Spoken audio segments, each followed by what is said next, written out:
Chers téléspectateurs de Global Télévision, ravi de vous retrouver pour ce 20h. Tout de suite, les titres de cette édition. Je vous l'annonçais en titre, commission ad hoc adoptée ce matin par l'Assemblée nationale. La commission est composée de 11 députés, dont 9 de la majorité PASTEF, un pour l'opposition et un pour les non-inscrits, va examiner la demande de levée de l'immunité parlementaire du député Farba Ngom, une procédure pas aussi simple selon l'ancien député Aliou Souaré. Sa réaction dans ce journal.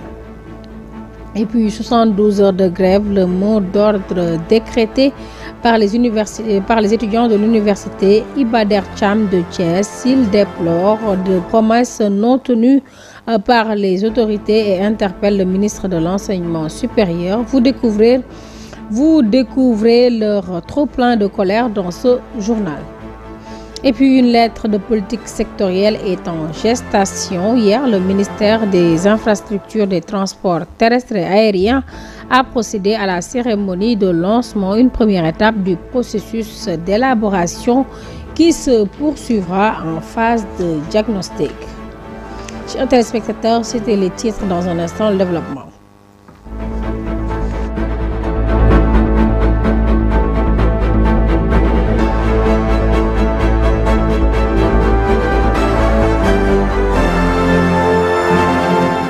Et puis, affaire Farba Ngom, je vous l'annonçais en titre, l'Assemblée nationale a examiné et adopté à l'unanimité le projet de résolution portant sur la création d'une commission ad hoc chargée d'examiner la demande de levée de l'immunité parlementaire du député Farba Ngom. La commission ad hoc composé de 11 députés, dont 9 issus de la majorité PASTEF, un pour l'opposition, un pour les non-inscrits, aura pour mission d'examiner la demande, de collecter les éléments nécessaires à son évaluation et de formuler une recommandation à l'Assemblée nationale. Celle-ci se prononcera ensuite sur la levée ou non de l'immunité parlementaire du député concerné, conformément aux dispositions de la Constitution et du règlement intérieur de l'Assemblée nationale. Et puis, restons dans le même sillage, l'Assemblée nationale qui a mis une commission ad hoc pour examiner la levée de l'immunité parlementaire du député Farba Ngom ce vendredi. Ce dernier est impliqué dans une enquête sur un présumé blanchiment de capitaux estimé à 125 milliards de francs CFA. L'ancien député Aliou Souaré revient ici sur la procédure au téléphone de Mansour Diassé. La procédure en matière surtout de levée d'une immunité parlementaire est régie par l'article 52 du règlement intérieur qui prévoit la mise en place d'une commission ad hoc. Et cette commission ad hoc est constituée de 11 membres. Et chaque groupe parlementaire est représenté proportionnellement à sa taille. Bon, donc cette commission ad hoc également est approuvée donc et ratifiée par la plénière. C'est-à-dire donc il y a la commission des lois qui va se suivre dans un premier temps pour faire une résolution en mettant la composition des membres de la commission ad hoc. Et là, il y a une plénière de ratification aujourd'hui, cette première plénière de ratification qui sera effectivement, la résolution va être soumise donc à la proposition des députés et qui sera votée. Et dès que maintenant elle est votée, en même temps ils vont ouvrir le dossier qui a été transmis par le garde des Sceaux. Bon, alors maintenant, après cet exercice, la commission ad hoc va convoquer l'intéressé Farba Ngom. Lui, il peut désigner un de ses collègues qui sera son avocat. Et puis Farba Ngom qui brise enfin le silence cité dans l'affaire des 125 milliards. Le député membre de l'APR a fait face à la presse. Il a tenté de se défendre et indique qu'il a juste bon dos. Le député estime qu'il entend faire face à l'actuel régime et les nouveaux dirigeants qu'il accuse, et en premier lieu Ousmane Sonko. Il s'est exprimé au micro de Djibril Niane. ma wax leen rek dama bëgg rassurer militants yi, bëgg rassurer camarades de parti yi.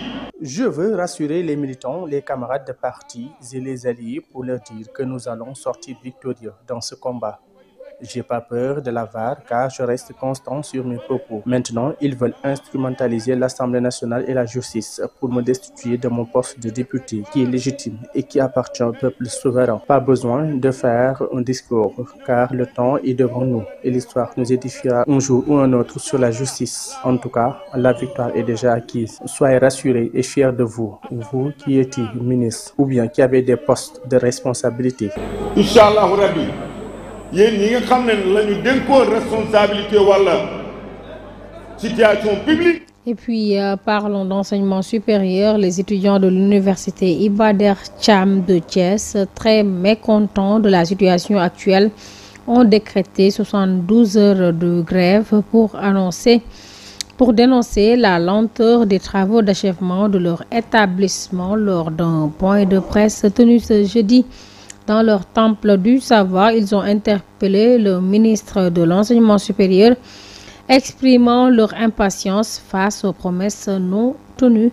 Cheikh Tidiane Seck, vice-président de la conférence des amicales des étudiants, le ministre de tutelle, doit rapidement trouver des solutions face à cette situation. Il s'est exprimé au micro d'Amsatou Gano.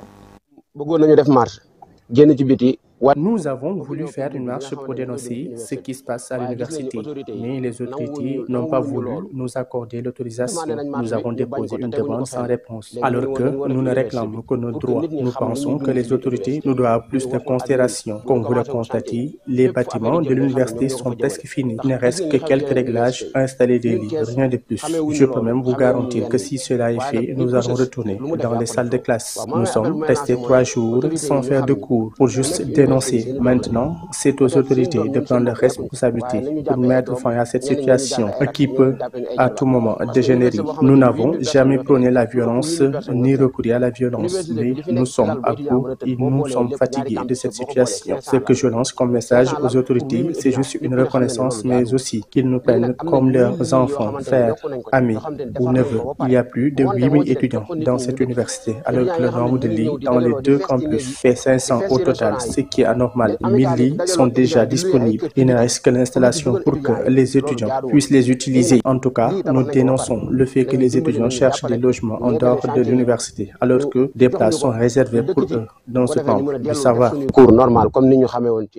Parlons éducation. Le ministre de l'Éducation nationale, Moustapha Mamba Guirassy, et la plateforme d'enseignement en ligne Téléécole ont procédé jeudi à la signature d'une convention officielle pour le lancement des activités des Numit Awards. Cette collaboration vise à valoriser des initiatives numériques et médiatiques dans le but de soutenir et de transformer le système éducatif sénégalais. Des propos recueillis par Idrissa Fall.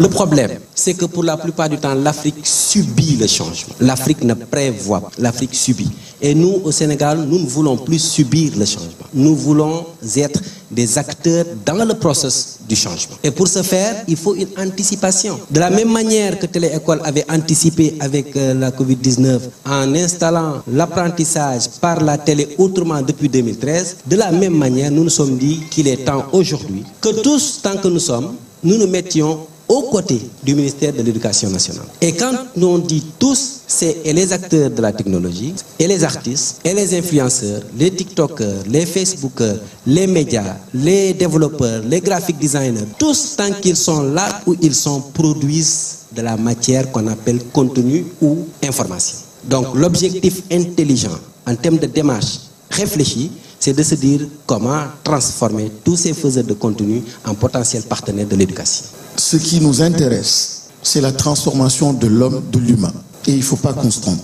Il s'agit de l'humain, il ne s'agit pas de la matière, il ne s'agit pas de technologie. Ne soyons pas dans la sophistication, ne soyons pas impressionnés par la technologie. Pieds sur terre, parlons de l'humain. N'est-ce pas, Madame Cissé? J'ai l'habitude de dire que quand on parle de numérique, si Internet a eu une portée, ce qui est à la base, c'est essentiellement des valeurs. Aujourd'hui, la technologie et le numérique liés à l'intelligence artificielle, il ne faut pas qu'elle nous impressionne, il ne faut pas qu'elle devance l'humain ou notre système de valeurs. Donc, soyons libres de penser d'abord à notre système de valeurs et après, adossons ou allons chercher la technologie pour l'accompagner. Et puis, avec 1202 cas, il y a une hausse inquiétante des cas de grossesse précoce en milieu scolaire au Sénégal. Cette année, les chiffres sont vraiment alarmants et préoccupent les acteurs du secteur éducatif. Parmi eux, Pape Mamadou Kane, qui est le secrétaire général du syndicat libre des enseignants démocratiques du Sénégal, qui tire la sonnette d'alarme sur la gravité de la situation. Selon lui, le manque d'éducation parentale et certains comportements liés à l'habillement de jeunes filles sont des facteurs majeurs de ce fléau. Il lance un appel aux parents pour qu'ils assument pleinement leur rôle afin de contribuer à l'éradication de ce phénomène. Écoutons ces propos recueillis par Ndella Ndiaye. Et je pense que c'est impensable des cas de grossesse dans les établissements scolaires. Parce que nos enfants, nos mômes, nos élèves, on doit les préserver. Nous, les enseignants, nous avons comme mission aujourd'hui d'éduquer, d'encadrer et de former ces enfants-là, de les préparer pour la vie future. Mais si toutefois qu'aujourd'hui, parmi nous, il y a des gens qui n'ont pas de vergogne, qui n'ont pas d'éthique et qui profitent à ces enfants-là, ça c'est extrêmement grave. Et ça aussi, la justice doit prendre des mesures par rapport à ces préoccupations-là. Aujourd'hui, l'heure est grave. Nous sommes à la croisée des chemins partout dans les établissements de soldats de Tambacounda, en passant par Dakar et ailleurs. On nous signale des cas de grossesse de nos enfants. Et je pense qu'aujourd'hui, le ministère de l'Éducation nationale, le ministère de la Justice doivent s'opposer à ces forfaitures. Parce que les enfants sont innocents, nos mômes sont innocents. Ils ne peuvent pas se défendre par rapport à des grosses personnes, n'est-ce pas, censées les protéger et aujourd'hui qui les violent. C'est impensable. Et le syndicat condamne avec la dernière énergie aujourd'hui ces cas de grossesse. Et vraiment, nous lançons un appel à nos parents d'élèves de mieux éduquer leurs enfants à la maison, de leur donner la bonne information par rapport au comportement, par rapport aussi à la tenue. Parce qu'aujourd'hui aussi, il faut voir les tenues que portent nos enfants aussi. Si les tenues vraiment, qui ne sont pas du tout conformes, n'est-ce pas, à nos réalités, n'est-ce pas. Et je considère que si aujourd'hui l'éducation commence à la maison, et ça doit aussi continuer à l'école, et forcément tout le monde doit mettre la main à la pâte. La cérémonie de lancement officiel de la lettre de politique sectorielle de développement du ministère des Infrastructures et des Transports terrestres et aériens, MITA, a eu lieu hier. Venu présider cette rencontre, le secrétaire général du dit ministère a confié qu'il constitue la première étape de son processus d'élaboration qui se poursuivra en phase de diagnostic, de formulation de la stratégie et de validation technique. Des propos recueillis par Ndella Ndiaye. Il s'agit d'une activité extrêmement importante qui fait suite à l'adoption dernièrement de la vision Sénégal 2050 par les très hautes autorités de ce pays et de l'élaboration également de la stratégie nationale de développement 2025-2029. Donc aujourd'hui, il s'agit d'élaborer la lettre de politique sectorielle pour en tout cas s'arrimer à ces nouveaux documents, ces nouveaux référentiels et décliner, nous, la politique en tout cas que nous comptons mettre en œuvre pour matérialiser cette vision des plus hautes autorités. Donc c'est un processus extrêmement important car de cette lettre de politique sectorielle découleront toutes nos stratégies, que ce soit les plans stratégiques de développement, que ce soit aussi les documents de programmation pluriannuelle des dépenses et les budgets des années à venir. Donc c'est sur un horizon de 5 ans. Donc les objectifs, les grandes orientations vont s'appuyer sur les grandes orientations qui ont été édictées à travers la vision Sénégal 2050. Donc ce n'est que le début du processus. Les prochaines étapes vont nous permettre, à partir du diagnostic, à partir des grandes orientations qui sont édictées dans ces nouveaux référentiels, d'élaborer une stratégie, des objectifs stratégiques, mais surtout d'identifier les projets et les réformes prioritaires qui nous permettront d'atteindre les objectifs fixés sur les 5 prochaines années. Vous savez, les nouveaux référentiels placent les territoires au cœur. Donc il y a 8 pôles qui doivent être développés. Et dans le cadre de ces 8 pôles, l'agriculture, l'industrie, l'exploitation de nos ressources naturelles doit être développée. Et ceci ne peut se faire que s'il y a les infrastructures et les systèmes de transport adéquats. Donc, bien entendu, de nouveaux programmes seront élaborés et développés pour désenclaver ces territoires, les relier, mais surtout relier ces territoires aux zones de consommation. Et puis en partenariat avec l'Observatoire international de la démocratie participative en Afrique, l'Institut de gouvernance territoriale et de développement local, les experts et acteurs territoriaux du Sénégal organisent ce jour le premier marathon des savoirs de territoire d'Afrique 2025 pour discuter sur la question de l'émigration clandestine et de ressortir des solutions pour éradiquer ce phénomène qui gangrène la société, dont le thème général est rôle et responsabilité des acteurs territoriaux dans la lutte contre l'émigration irrégulière, des propos recueillis par Idrissa Fall. Nous ce matin le marathon des savoirs de territoire d'Afrique, conjointement organisé avec ENDA ECOPOP, l'Observatoire international de la démocratie participative en Afrique et l'Institut de gouvernance territoriale et de développement local. Nous sommes partenaires avec ces deux organisations, ces deux ONG, dans le cadre de la promotion de la gouvernance efficace et inclusive. Alors, la thématique qui nous réunit aujourd'hui porte sur les rôles et les responsabilités des acteurs territoriaux dans la lutte contre l'immigration irrégulière et un phénomène qui quand même gangrène nos sociétés avec de nombreuses conséquences, entre autres vraiment une réduction ou une perte significative de capital humain, n'est-ce pas, une perturbation de nos familles, nos sociétés, en plus, n'est-ce pas, de réduire les bras vivre de cette nation. Nous cherchons dans cette réflexion à identifier les contraintes, les causes profondes de ce phénomène qu'est l'immigration irrégulière, mais également d'identifier les rôles et les responsabilités de l'État central, des collectivités territoriales, des autres acteurs parties prenantes, identifier les mécanismes, n'est-ce pas, de coordination entre l'État et les collectivités territoriales, mais surtout proposer des solutions adéquates, des solutions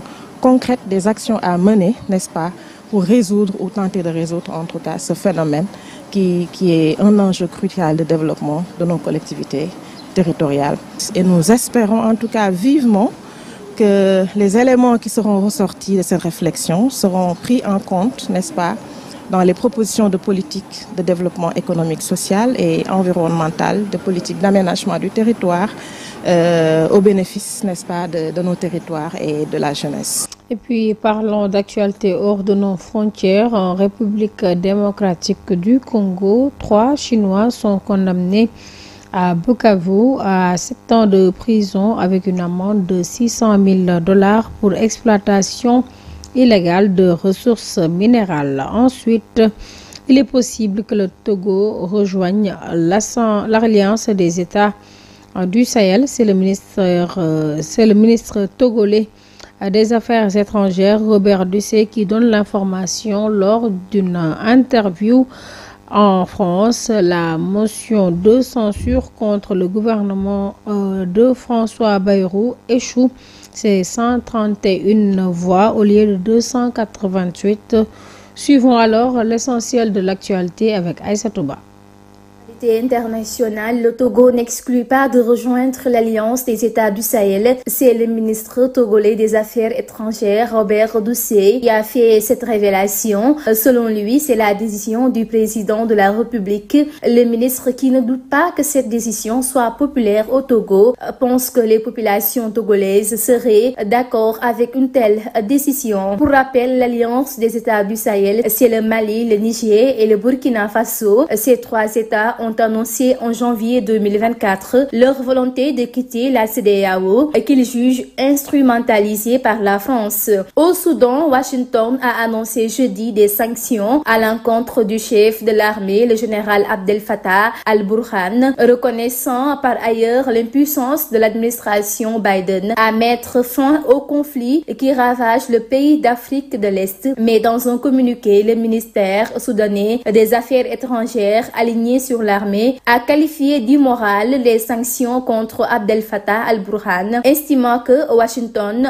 soutient ceux qui commettent un génocide sous couvert de neutralité. Cette sanction intervient quelques jours après celle émise contre le commandant des forces paramilitaires des forces de soutien rapide Mohamed Hamdan Daglo. En République démocratique du Congo, 3 citoyens chinois ont été condamnés le 14 janvier 2025 à 7 ans de prison et à une amende de $600,000 pour avoir exploité illégalement les ressources minérales après avoir été arrêtés le 4 janvier avec 10 lingots d'or et $400,000 en espèces selon le gouverneur du Sud Kivu. En dehors de l'Afrique, la motion de censure déposée par la France insoumise et soutenue par les écologistes et communistes contre le gouvernement de François Bayrou n'a pas recueilli jeudi 16 janvier le nombre de voix suffisant à l'Assemblée nationale pour son adoption avec 131 voix alors qu'une majorité de 288 était nécessaire. Le Parti socialiste et le Rassemblement national avaient annoncé que leurs élus ne la voteraient pas. La question de la censure se reposera à nouveau lors de l'adoption à l'Assemblée nationale des budgets de l'État et de la sécurité sociale d'ici fin février. L'accord de cessez-le-feu à Gaza devrait entrer en application dimanche 19 janvier. Il prévoit la libération progressive des otages israéliens en échange d'une trêve dans le territoire palestinien, du retour des déplacés dans certaines zones et l'acheminement d'aide humanitaire qui arrivera jusqu'au présent au compte-gouttes. Cependant, le premier ministre israélien Benjamin Netanyahu accuse déjà le Hamas de remettre en cause certains points de l'accord de cessez-le-feu à Gaza et de provoquer une crise de dernière minute, ce que le Hamas a totalement démenti. Et puis parlons sport, plusieurs clubs de l'élite professionnelle ont quitté prématurément la Coupe nationale dès les 32e finales après l'élimination de Teungueth FC, Dakar Sacré-Cœur et HLM la veille. Ce fut au tour de l'AS Pikine, de la Linguère de Saint-Louis et d'Oslo FA de tomber hier jeudi. Le choc des 32e entre l'AS Pikine et l'US Gorée de la Ligue 1 disputée au stade Alassane Djigo s'est conclu par une victoire des Insulaires au tir au but, 1 but partout et 5-6. Et puis poursuivons avec l'actualité hors de l'actualité sportive, toujours avec les clubs. Tous les clubs les clubs de l'élite sont éliminés entre la Linguère de Saint-Louis et Oslo FA. Autres clubs de l'élite ont également été éliminés. La Linguère s'est inclinée face aux amateurs de Damel de Tivaouane 2-2, tandis que Oslo FA a été largement battu par les espoirs de Guédiawaye 3-0. Ce dernier, au côté de Pout, représentera la division régionale en 6e de finale. En revanche, Guédiawaye FC a assuré à domicile en dominant le leader de la Ligue 2, Samaï FC, sur le score de 2-0. D'autres clubs de l'élite ont fait respecter leur rang et se sont qualifiés pour les 16e de finale: le Jaraaf, le Casa Sport, la Sonacos et Génération Foot. Mesdames et messieurs, merci de nous rester fidèles. C'est cet élément qui met fin à cette principale édition du soir. Merci de l'avoir suivi. Bonne suite des programmes sur Global Télévision et bon week-end.